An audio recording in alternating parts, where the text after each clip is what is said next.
And we're back live inside Studio 10. Now, if you're a wrestling fan, you're going to love what we have coming up next. Now, if you're not a fan, you might just be after you watch this story.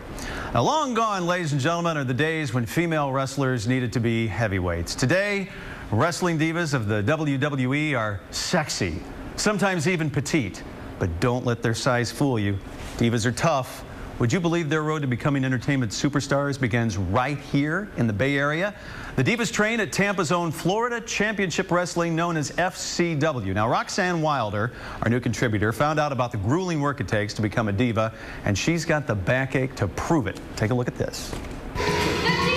The divas of wrestling are sexy, feisty, and tough. They know how to take and deliver a bump. I wanted to find out if it's as easy as the divas make it look. I think it's something that people see on TV and they think, I can do that because it's not real.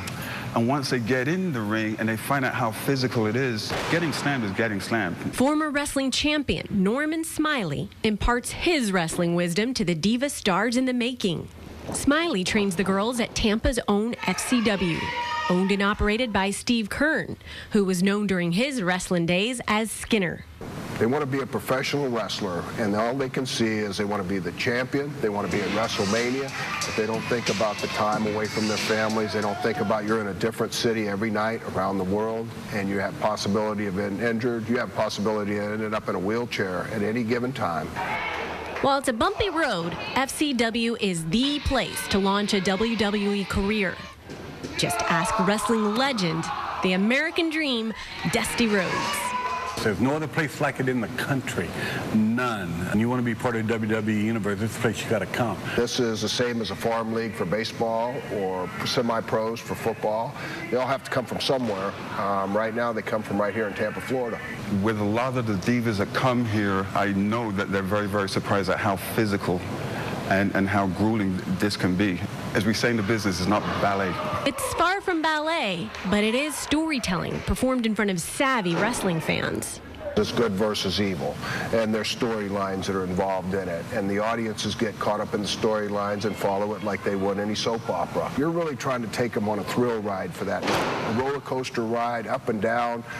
You want to plant as many emotions as you can in them. It can be an emotional roller coaster ride just being a diva, but it's a ride I wanted to hop on. Most people think that the term diva, this glamorous life, the lights, the camera, the action, they want us to wear cute outfits and be in awkward positions sometimes, and HGTV shows everything. We work with a personal trainer, we have gym time on our own, we have to spend a lot of time in the ring.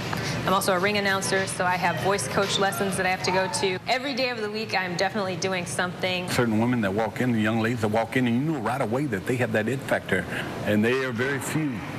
But when you get one, you know it, and most of them are hanging on the wall here. For Oksana, the reigning champion and queen of FCW, the bumps and bruises pay off. When I have a match, it's like the best feeling. When people cheering for you or booming, you know, any reaction, it just makes me so happy. Is there good camaraderie, good friendships between divas? Well, it's competition. The divas are some of the most beautiful women in the entertainment industry. You have to look the part. So I went shopping with Oksana, got some more diva-ish attire, but it's not just about a sexy appearance. Before I could be a real diva, I had to learn some moves. Move number 1, learn how to fall. She's going to make contact with her back and her butt at the same time, hitting the mat with the palms of her hands down. So.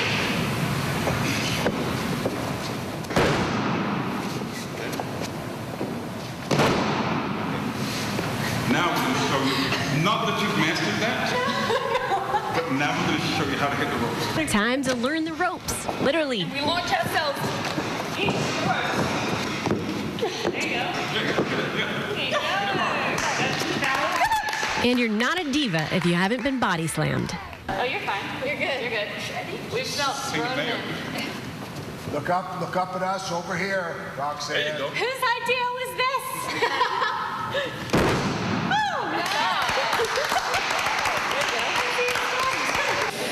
I think I'm going to leave this to the pros. I hope that is my first and last body slam. For Studio 10, I'm Roxanne, wannabe diva Wilder. Ow. Ow. You're still able to walk? I survived. I'm not in a wheelchair. I'm not injured. Yes. Okay, so it's storyline. So how does it get decided who's going to be a villain and who's going to be a good guy? That's a good question. There's the heel and the baby face. The heel is the bad guy. He's the guy or girl who comes out there. The crowd hates him. He can take an arena full of people and everyone in there is screaming for him to lose. The good girl is the baby face, and she's the hero. And it's kind of decided within the organization. They see who fits better in different energies. To be the most marketable in the WWE, you really need to be both. They said they were looking for the it factor. I'm guessing some of these ladies don't have any, or have very little wrestling experience. Is that right? That's right. That's right. The ones that we talked to, one was Eden was an ice skater before. They all have that performance aspect. Oksana, she was a bodybuilder, so she's obviously in good shape, but none of them have true wrestling training until they get here, and they are thrown into it. These girls actually train with the guys. So your theatrical skills are actually more important than your physical skills when you first start. It's true. It's true. Some of my favorite wrestlers, and I've gotten into it now that I've done this story, and Cody Rhodes, he's Dusty Rhodes' son, he comes out and he tells a story with his face. That's what they're looking for, the it factor, someone who can captivate an audience and who's got, obviously it's a given, you have to be an incredible athlete, you have to learn the wrestling moves, but it's all about how can you make a crowd react to you. But then you do have to be able to pick up a girl, because I couldn't you tell, have to be strong. I couldn't do that to you right now, Roxanne, in the studio. So and I'm good. I'm not scared anymore. but seriously, I mean, they must go through pretty rigorous training as far as building muscles. It's true. It's true. They're working out all the time. They spend, as we talked about, countless hours in the gym, countless hours training, getting the technical side of it. But then they also have to take promo classes and learn how to be presentable in front of the camera and learn how to act. And of course, as we know in TV, keeping up an appearance, multiply that by 10 being a diva, trying to look the part. We're just about out of time, but did that hurt? I mean, in all seriousness, when you got body slammed, did that hurt? I mean, even a little bit? In all seriousness, the body slam didn't hurt. It scared me a little bit. Sure. I was like, okay, I'm not in control here. Yeah. But what hurt was falling on that first move, the bump, taking the bump. Well, you saw me fall on my tailbone. Yeah, your first move is probably going to be a painful one, but good job, and we're glad you're alive. Yes.